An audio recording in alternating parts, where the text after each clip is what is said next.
말씀의 은혜 받으시길 바랍니다. 말씀의 은혜 받으실 줄 믿습니다. 우리 사랑하는 본이 되는 교회 또 현장에서 또 온라인으로 함께 참여하고 계신 성도 여러분들의 가정과 직장과 삶 가운데 여러분 믿음으로 승리하시길 주님의 이름으로 축복합니다. 오늘 나눌 말씀의 제목은 믿음으로 사는 사람이라는 제목으로 함께 말씀을 나누고자 합니다. 사랑하는 여러분, 어떤 일에 대해서 열심히 노력하고 또 하나님께 간절히 기도했는데 구하고 기대했던 것과 다르게 상황을 경험한 적이 있으십니까? 예를 들어 보면 취업하고 싶어 기도하면서 열심히 준비했는데 생각보다 잘 되지 않아서 실망한 경험이 있을지도 모르겠습니다. 또 게다가 만약 다른 지인 중 누군가가 정당하지 못한 방법으로 나보다 더 좋은 곳에 취업했다는 사실을 알게 된다면 정말 답답하고 억울하지 않겠습니까? 이렇게 개인이 일상생활에서 겪는 일뿐만 아니라 크게 국가 간에도 우리가 기대하고 예상했던 것과는 다르게 일들이 일어나게 됩니다. 억울하고 답답한 일, 또 불이하고 불공정한 일들이 빈번하게 일어납니다. 그럴 때 하나님을 믿는 우리들은 어떻게 반응해야 할까요? 이런 세상 속에서 우리는 어떤 태도로 살아가야 할까요?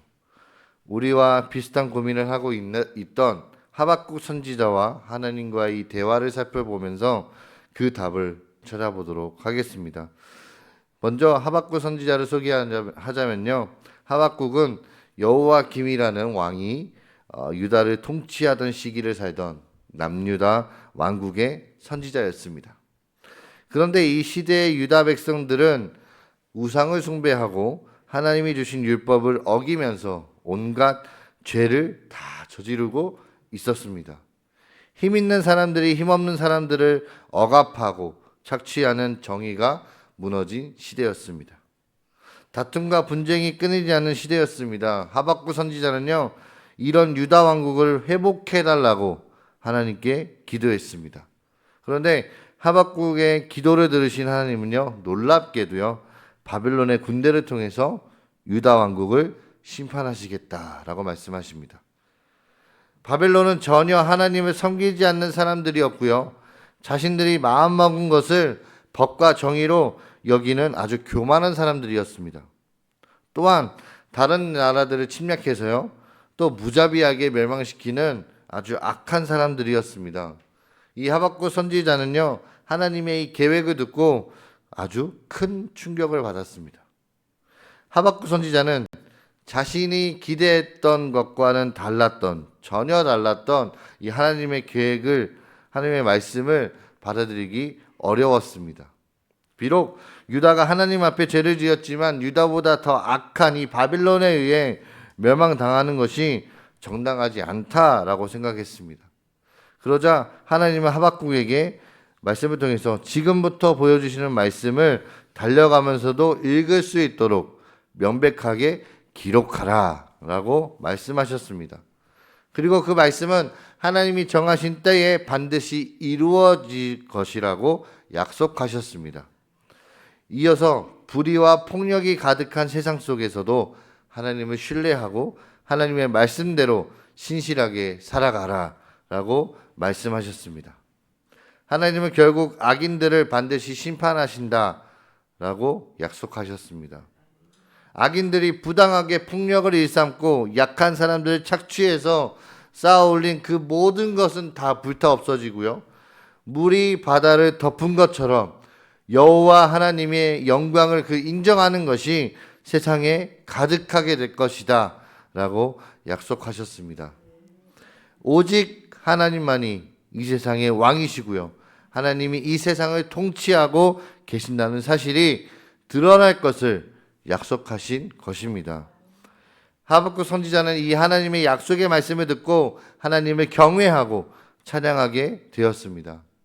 물론 바벨론에 의해 유다가 심판받게 될 것을 생각하면 몸이 떨릴 만큼 두렵고 고통스러웠습니다. 이 앞으로 유다 왕국이 일어날 일은 하박국이 처음 기도할 때 기대했던 모습과 달랐습니다. 마치 풍성한 꽃과 열매를 맺어야 할 이 무화과 나무, 그리고 포도나무, 감람나무에 열매가 하나도 없고요. 소와 양이 있어야 할 우리 안에 가축이 없는 것 같은 이 참담한 현실을 받아들여야만 했습니다. 그러나 하박국 선지자는요, 오직 하나님을 신뢰하고 하나님이 하실 일을 기대하고 기뻐하겠다라고 고백했습니다. 비록 기대와 다른 현실과 다가올 이 환란이 두렵지만 하나님이 약속하신 대로, 하나님이 정하신 때에 반드시 구원이 이루어질 것을 믿고 또 신실하게 살아가겠다라고 고백했습니다.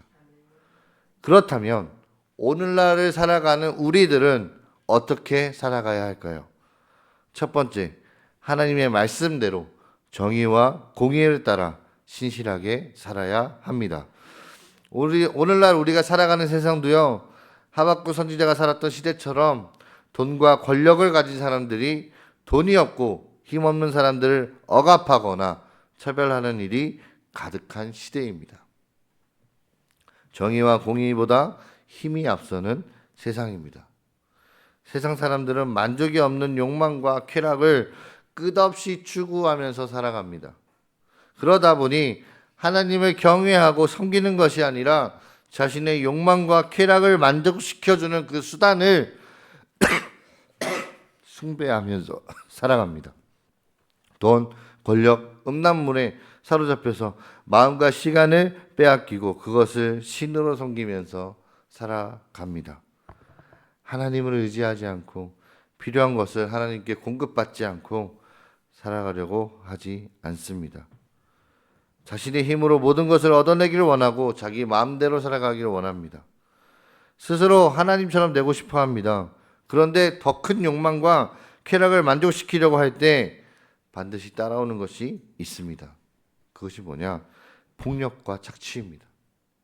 예전보다 사람들의 윤리의식이 높아져서요, 미디어의 발달로 잘못을 감추기가 어려운 세상이 되었기 때문에 직접적인 폭력과 착취는요, 줄어든 것처럼 보입니다. 그런데 사람들은 여전히 교묘하고요, 세련된 방법으로 폭력과 착취를 행하고 있습니다. 이런 일을 통해 자기 자신을 위해 돈을 모으고 권력을 차지하려고 합니다. 서로 배려하고 돕기보다는 서로 경쟁하고 차별하는 모습이 나타나기도 합니다. 여러분, 심지어 예수님을 믿는다고 하는 사람들에게도 이런 모습이 나타날 때가 있습니다. 여러분, 우리는요, 정의와 공의의 하나님을 섬기는 하나님의 백성들입니다. 우리는 우리를 위해 십자가에 달려 죽으신 예수님의 섬김과 희생으로 구원을 받았습니다. 그리고 그 예수님을 따르는 제자들입니다.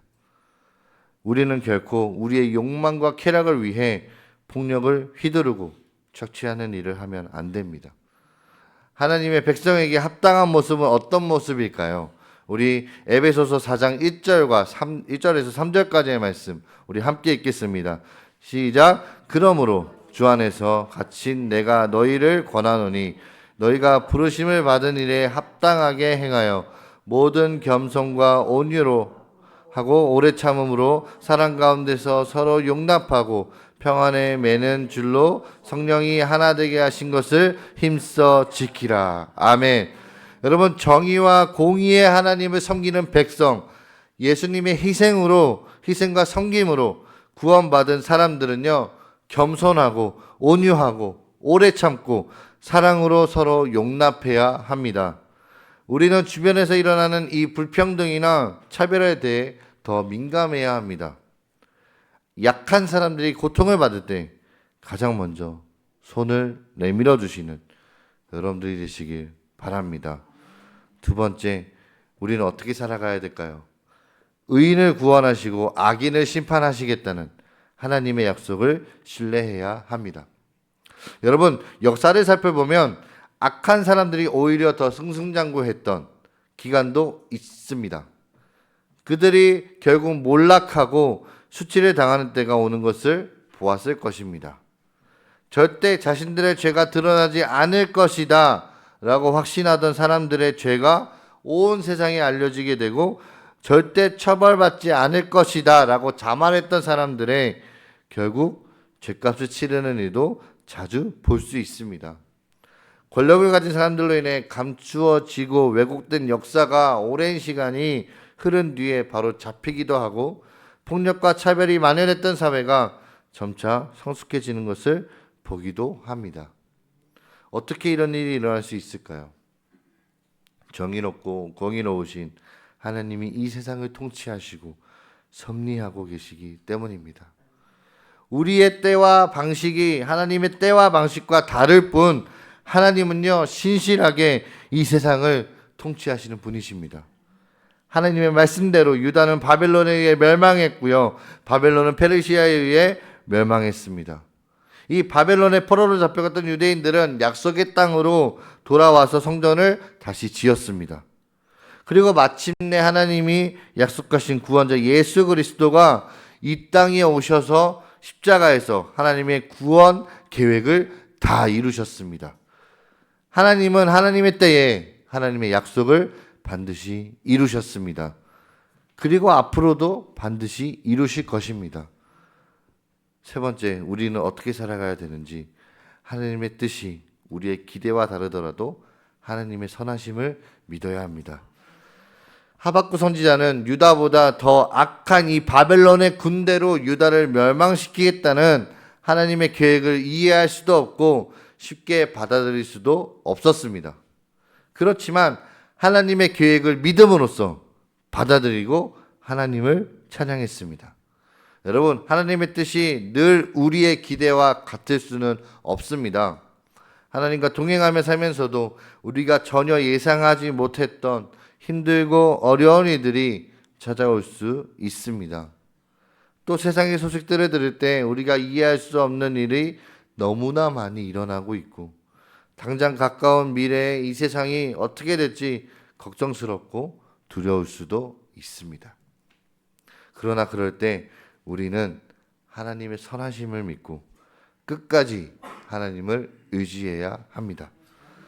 하나님이 지금 우리에게 일어나고 있는 일들을 모르고 계시거나 방관하고 계신 것이 아니라 하나님의 그 능력의 손으로 인도하고 계시다는 것을 우리는 믿어야 합니다.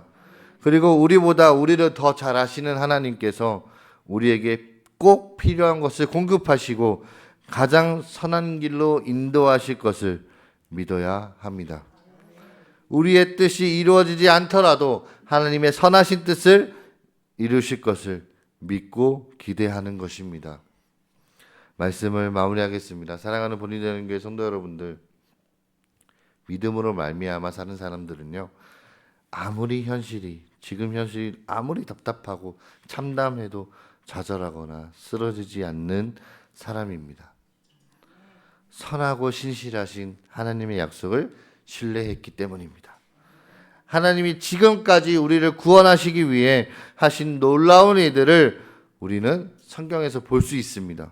그리고 앞으로 우리를 위해 하기로 약속하신 일들도 우리가 성경을 통해 볼 수 있습니다. 여러분, 성경을 볼 때마다 하나님을 더 신뢰하고 하나님이 하실 일들을 기대할 수 있기를 주님의 이름으로 바랍니다. 여러분, 살아가다 보면요, 하박국 선지자가 말한 것처럼 창자가 떨리고 뼈가 썩는 것 같이 두려울 때가 찾아옵니다. 열매도 없고 가축도 다 잃어버린 것 같이 허탈하고 막막할 때도 있습니다. 그런 상황에도 눈앞에 보이는 현실에 좌절하는 것이 아니라 오직 여호와 하나님의 약속을 우리가 생각하면서 기뻐할 수 있기를 바랍니다. 비록 나의 기대와는 다를지라도, 나의 생각과는 다를지라도 하나님의 선하신 뜻이 이루어질 것을 기대하면서 즐거워할 수 있기를 바랍니다. 그리고 하나님의 백성이자 예수님의 제자인 우리가 마땅히 가져야 할 태도를 잃어버리지 않고 신실하게 살아가시길 주님의 이름으로 축복합니다.